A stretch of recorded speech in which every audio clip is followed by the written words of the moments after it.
Cinta Berbanding Terbalik. Sebuah kisah penuh dengan emosi di mana cinta, gengsi, dan harga diri bertabrakan dalam pusaran konflik.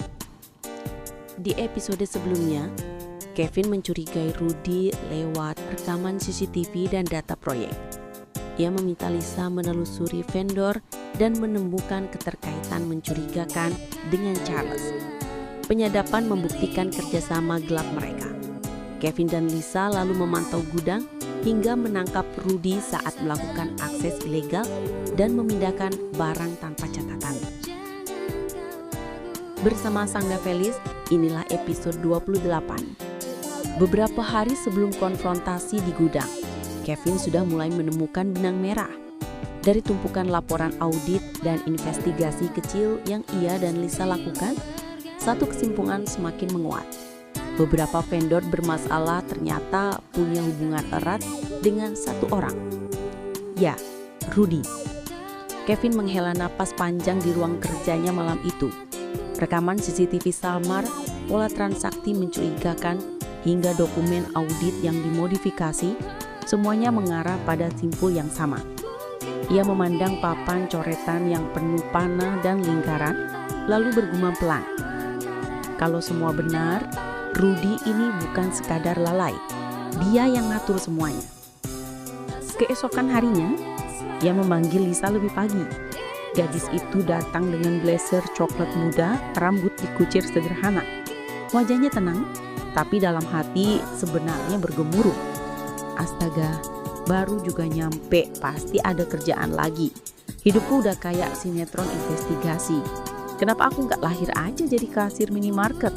Paling banter dihantui setan jam 12 malam, bukan Rudy. Lisa duduk menerima map yang disodorkan Kevin. Ia hanya menatapnya sebentar lalu menaruh dengan malas di meja. Serius, Vin, baru jam segini udah nyodorin kasus kayak gini. Aku tuh bukan pengacara loh. Kevin hanya menatapnya datar. Aku butuh kamu, Lis. Kamu yang paling teliti. Lisa mendengus dalam hati. Ih, kenapa harus aku? Jangan-jangan aku ini bukan partner, tapi korban outsourcing gratisan. Namun meski menggerutu, Lisa tetap menuruti. Ia mulai menelusuri vendor-vendor dengan ekspresi sebal. Bahkan masih sempat kebayang kejadian pesta lalu saat Sheila membuat onar. Kalau ada pesta lagi, aku sumpahin semua makanan habis basi, biar nggak ada drama lagi. Kevin punyaku atau bukan urusan belakangan. Yang penting aku gak mau lagi dikerubutin tamu sok tahu. Kevin yang duduk di seberang hanya bisa menghela napas pura-pura tak mendengar Lisa yang komat kamit sambil mengetik. Hari demi hari penyelidikan semakin intens. Di sela istirahat sempit, Kevin dan Lisa sering makan bersama di kantin proyek. Kevin menyadari sesuatu yang baru. Kehadiran Lisa bukan hanya profesional, tapi memberi ketenangan yang berbeda. Lisa sendiri meski sering mengumpat dalam hati, tidak pernah benar-benar menolak kebersamaan itu. Namun ketika Kevin akhirnya berani mengkonfrontasi Rudy secara langsung di gudang, hasilnya belum memuaskan. Dengan wajah tenang, Rudy bisa mengelak dari tuduhan karena bukti yang ada belum cukup. Kevin terpaksa mundur menahan amarahnya. Sejak saat itu, Rudy sadar posisinya terancam. Ia mulai menyebar gosip internal tentang Lisa. Bisikan-bisikan terdengar. Orang baru sok tahu. Audit lapangan itu buang-buang waktu. Dan cewek itu cuma cari muka ke Kevin. Puncaknya pecah dalam rapat mingguan. Ruang rapat dipenuhi kepala departemen. Suasana serius. Rudy yang duduk agak depan berdiri dan berkata lantang. Kalau setiap bulan kita adakan audit lapangan yang tak jelas hasilnya, perusahaan ini bukannya maju malah buang-buang waktu. Apalagi yang mengerjakan hanya orang baru yang sok pintar. Lisa merasa darahnya naik ke kepala. Dalam hati ia mengumpat, ya Tuhan, bisa gak aku diberi tombol mute khusus buat orang sok suci kayak gini? Kalau ada, udah aku pencet sampai baterainya habis. Sebelum Kevin sempat berbicara, tiba-tiba Gunawan mengangkat tangan. Dengan suara sedikit gugup tapi lantang, ia berkata, Maaf, saya nggak setuju Pak Rudi. Audit lapangan itu penting. Saya lihat sendiri kerjaan Lisa. Dia detail banget. Kalau ada yang bilang buang-buang waktu, berarti dia nggak ngerti pentingnya data real di lapangan. Ruangan hening. Semua menoleh ke Gunawan yang biasanya canggung dan jarang bicara.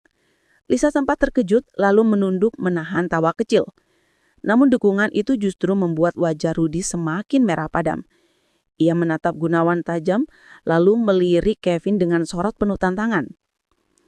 Kevin akhirnya angkat suara, tenang tapi tegas. Kalau ada keberatan dengan audit, berarti keberatan itu kepada saya. Karena saya yang menunjuk Lisa. Dan untuk catatan, saya juga yang mengizinkan laporan lapangan Gunawan masuk ke sistem. Jadi kalau mau mempertanyakan, pertanyakanlah saya. Ruangan mendadak senyap. Rudi menelan ludah, tak bisa melanjutkan. Tapi jelas terlihat dari wajahnya, kemarahannya semakin membara. Lisa duduk tenang, meski dalam hati tetap bergujalat. Ya Tuhan, apa hidupku bakal selalu kayak gini? Dulu ributnya sama mantan pacar Kevin di pesta, sekarang ributnya sama mafia logistik. Besok apa lagi? Alien datang minta tender proyek jalan tol. Sementara Kevin tahu, inilah awal dari babak baru. Rudi tak akan tinggal diam. Gosip sudah menyebar dan sekarang dukungan Gunawan justru menambah bahan bakar untuk amarahnya. Strategi harus segera disusun lebih rapi. Karena kali ini Kevin merasa pertarungan mereka sudah benar-benar dimulai. Bagaimana kisah selanjutnya? Penasaran kan? Tunggu kelanjutan hanya di Sang Novelis. Sampai jumpa di cerita lainnya.